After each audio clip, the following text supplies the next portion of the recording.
One Monday morning, Alex comes to school after visiting Buffalo for the weekend, where, by the way, they have the most phenomenal ice cream in the world, and he brings back a 50-gallon tub of decaf coffee ice cream. Emma walks into school that morning and spots Alex.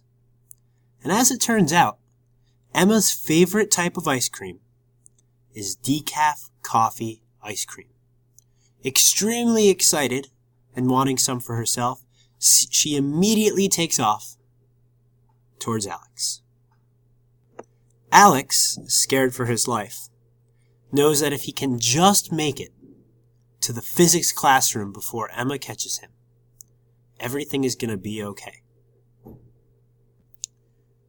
The distance that separates Alex and Emma is 25.0 meters.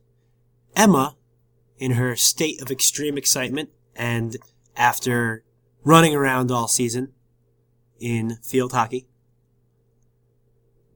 can run with a speed of 3.25 meters per second, which would be 3.25 meters per second to the right if we were to consider this a velocity. Alex, weighed down by the copious amounts of ice cream that he has ingested, can only run at 2.25 meters per second. What we want to know is how far away can Alex be and make it to the classroom safely.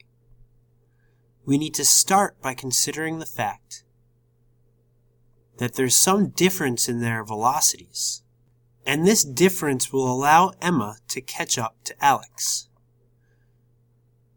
So if we subtract from Emma's velocity Alex's velocity, we find that she's catching up at a rate of 1 meter every second, right? If Emma's moving to the right at 3.25 meters per second, and Alex is moving at 2.25 meters per second, Emma is going 1 meter per second faster than Alex is. As far as Alex is concerned, if we were to choose to make him our frame of reference, Emma is moving at a speed or velocity with a magnitude of 1 meter per second. He sees her come at him at a rate of 1 meter per second.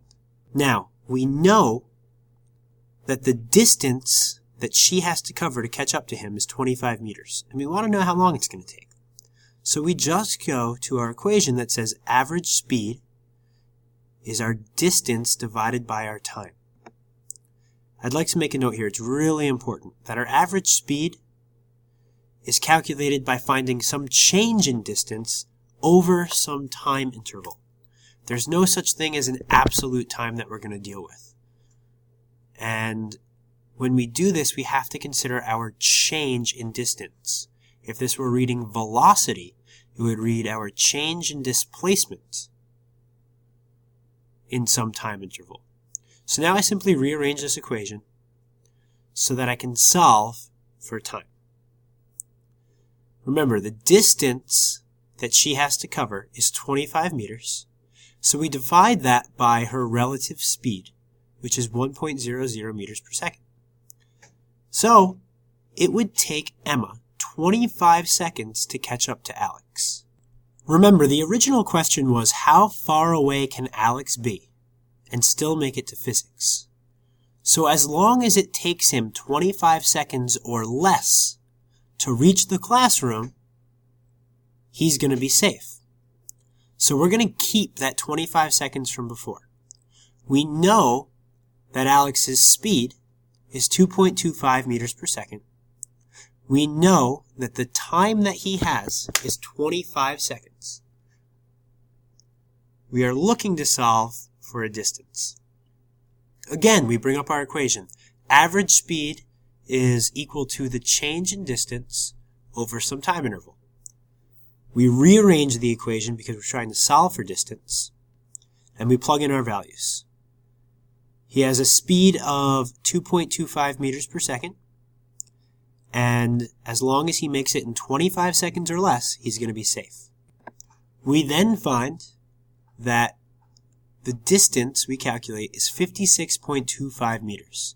In other words, he can be 56.25 meters away and he's going to make it on time.